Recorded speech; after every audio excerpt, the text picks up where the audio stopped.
नमस्कार, जय हिंद दोस्तों। आप सभी का स्वागत है हमारे चैनल नेत्र पर।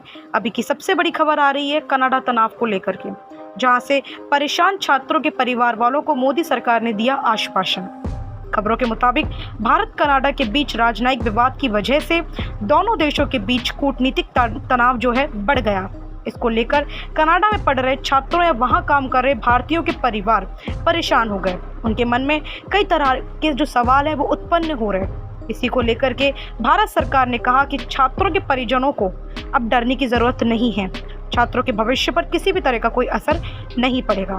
खबरों के मुताबिक भारत और कनाडा के बीच चल रही इस सनसनी तनातनी को लेकर के कनाडा में पढ़ रहे छात्रों के परिवारों में काफी दहशत फैल गई। अब मोदी सरकार ने पेरेंट्स की इस चिंता को दूर करने के लिए बहुत से उपाय करे, जिसके चलते सरकार की ओर से कहा गया कि छात्रों के परिजनों को डरने की जरूरत नहीं है। विदेश मंत्रालय ने 44 मिनट की प्रेस कॉन्फ्रेंस में कनाडा को लेकर एक सवाल का जवाब दे दिया।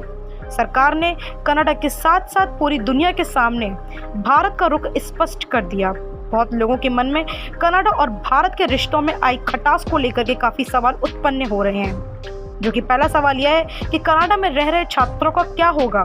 भारत में छात्रों के माता पिता उनके भविष्य को लेकर के काफी चिंतित दिख रहे हैं। इसी को लेकर भारत सरकार ने सबसे पहला कनाडा में पढ़ रहे छात्रों की चिंता को लेकर के दूर करने का बयान दिया, जिसका असर भारत के छात्रों पर नहीं पड़ेगा। यहाँ तक कि वीजा पर लगाई गई अस्थायी पाबंदी का भी असर भी भारतीय छात्रों पर नहीं होगा। यानी कनाडा में पढ़ रहे छात्रों के परिजनों को डरने की कोई जरूरत नहीं है। वहीं दूसरा सवाल जो खड़ा हुआ कि कनाडा के प्रधानमंत्री ट्रूडो के आरोप को भारत कैसे देख रहा है। इसका जवाब भारत के विदेश मंत्रालय ने दिया। भारत ने स्पष्ट कर दिया कि खालिस्तानी आतंकी की हत्या में भारत की कोई भूमिका नहीं है। कनाडा सरकार की तरफ से कोई सबूत नहीं दिए गए। भारत मानता है कि कनाडा के प्रधानमंत्री के आरोप के पीछे सियासी टूल किट है।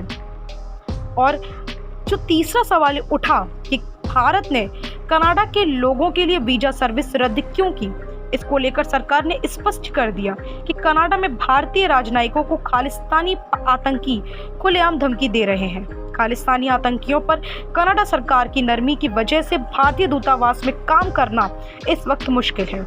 लिहाजा इस वजह से अस्थायी तौर पर वीजा सर्विस रद्द कर दी गई।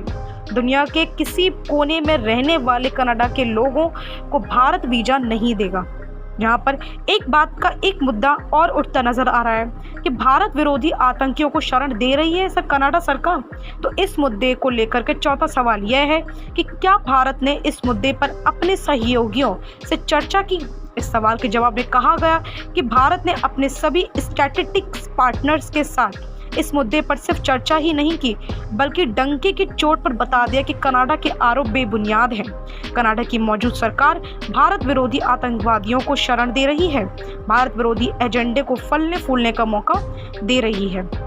खबरों के मुताबिक एक और मुद्दा उठता नजर आया कि राजनीतिक फायदे के लिए कट्टरता पर आंखें मूंदे बैठी है क्या कनाडा सरकार। तो वहीं जवाब मिलता है एक ऐसा प्रश्न उठता है कि कनाडा से कूटनीतिक रिश्तों का भविष्य क्या है। इस पर भारत ने कनाडा के डबल स्टैंडर्ड को एक्सपोज कर दिया। भारत ने स्पष्ट कर दिया जिस तरह पाकिस्तान आतंकवादियों की पनाहगाह है, आतंकियों की फंडिंग पाकिस्तान से होती है, ठीक ऐसे ही इस वक्त आतंकियों के लिए कनाडा एक सेफ हेवन बना हुआ है। कनाडा सरकार पॉलिटिकल फायदे के लिए कट्टरता पर आंखें मूंदकर बैठी हुई है। खबरें आगे और भी चलती रहेंगी और भी हमें अपडेट्स वहाँ के मिलते रहेंगे। हमारे साथ खबरों को और भी जानने के लिए बने रहिए हमारे साथ। धन्यवाद।